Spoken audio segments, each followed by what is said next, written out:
Welcome back to Exotic Car Play Place, everyone. Thanks for joining in on this beautiful sunshiny kind of afternoon. Today we're going to talk about some of those modern day BMWs, the lineup of cars that I wouldn't touch with a 100-foot pole.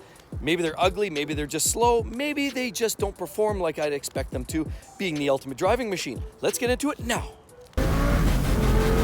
Welcome back to the channel, everybody. Mark with Exotic Car Play Place. So the first vehicle I would actually skip on is the BMW X2 28i right here. The problem with these vehicles is they're trying to be something, everything for everyone. And the reality is, sure, it's got all-wheel drive, but so do many of the sedans now with X-Drive. It's got a lower roof line. They're trying to replicate an SUV, but they're also trying to replicate a car, and they're trying to find that midpoint. Now, I know a lot of people will find this vehicle somewhat practical, but the reality is it's very small, very underpowered. With the 28i, it only has 228 horsepower, so it can barely get out of its own way. It has adequate enough for driving around in traffic, sure, but from a perspective of the ultimate driving machine, in my opinion, this would be better suited as a Kia, not a BMW. The next car on my list is a little bit of a shocker. I know you guys will probably find it a little bit interesting as well, because I like the M5 and I like the 5 Series cars in general. But here we have a 530. The M5 is spectacular, great chassis.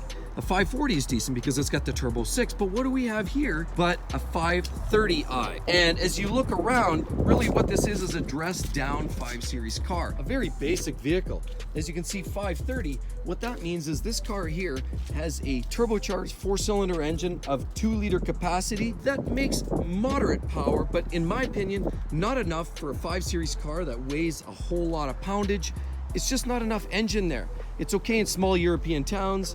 I mean, it'll certainly get out of its own way barely, but again, it's one of these vehicles that lack luster and doesn't necessarily deserve the moniker ultimate driving machine. So the next car on my list is the absolute granddaddy, and here it is. What do we have here? The 750 Li. This thing is absolutely ginormous. Now, it's a large car, but so is the 850. The unfortunate part is this doesn't really stand out to me. It doesn't have the looks. Now, the 50 Series vehicle means it's got the 4.4-liter twin-turbo V8, and that's all well and good. Historically, that engine had problems with heating up because of turbos that are stuck in a hot V environment. So between the V of the engine, you had 2 turbos sitting there cooking away the heads, roasting turbos, drying out seals, causing premature oil consumption. Now, there's actually been some actions to get past that and make it better in these modern cars, but still, what you have here is a car that's overcomplicated. With the 7 Series, you've got every conceivable feature in there, which to some people that's great, but own this car after 6 years and find out just how great this car really is. Personally, I'm not a big fan of that oversized grille either. That's certainly not a love thing for me, but to each his own.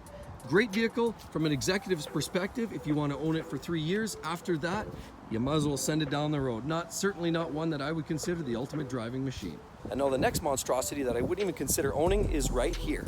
We have the i3. Sure, it looks cute, looks funky, all loaded up with style. It has this cute little blue accents around it. Pure electric, plug-in electric vehicle. Now, I guess the intent is to actually save the environment, but I don't know if that's the case. Once you have to dispose of the batteries, what do you do with them? Bury all that lead in the ground? Not only that, these things, they run out of juice on the freeway and then they limp you along and you can't even maintain freeway speeds. They have been known to be slightly unsafe when caught off guard or low charge. Sure, they look kind of cute, but honestly, a vehicle that I wouldn't consider an ultimate driving machine. So the next car on my list that I wouldn't touch with a 20-foot pole is right behind me. We're talking about the new 2021 2 Series cars, but the 2 Series cars are fine, just don't go with the base model like this. What do we have over here? The 228i. That has a 228 horsepower turbocharged 4-cylinder engine, but you can also get an M235i, which is now no longer a 6-cylinder, it's actually a 4-cylinder turbo that makes 300 horsepower. Substantial difference in terms of power. Sure, the cars look almost identical, but from a driver's perspective, this here is the car you want. You don't want that. No, that's the underpowered machine. Sure, they're decent. They can certainly pick up speed. They're brisk enough, but from a true enthusiast perspective, when you have this available, why would you want to get this? This would be the same as an Audi A3 and an S3. It's the same thing applies. Why would you even go there? This certainly is the car, but again, as I say, I'd never go with the base model. 228i just basically means you'll always be wanting for a little bit more. Now, while it's got some of the latest techie gadgets, for example, the larger iDrive screen, these cars almost look identical, but again, how do you tell them apart? It's very similar to the 3 Series cars. Of course, here, the base model, you have the vertical bars, and of course, the M340i would be like this, where you have the cross hatch. That's another way to distinctly tell the difference on the front end. Other than that, they're almost identical. This one does not have fog lights though, whereas that one does over there. You can see fog lights and not. So this one's definitely got more of the sporty attitude to it.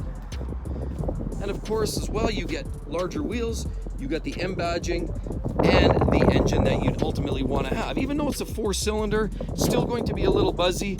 Personally, I still like the B58 in the 6-cylinder, but you can't get it right now in this 2 Series. I would suspect later on, but for now, I would certainly not be buying the 228. Thanks again, everybody. I know you enjoyed the video. If you did, hey, bang, right there. Check out that video of the best driver's cars in the BMW lineup of 2020. Be sure to check it out. You're going to love it. Hope to see you guys real soon. Catch you then. Bye-bye.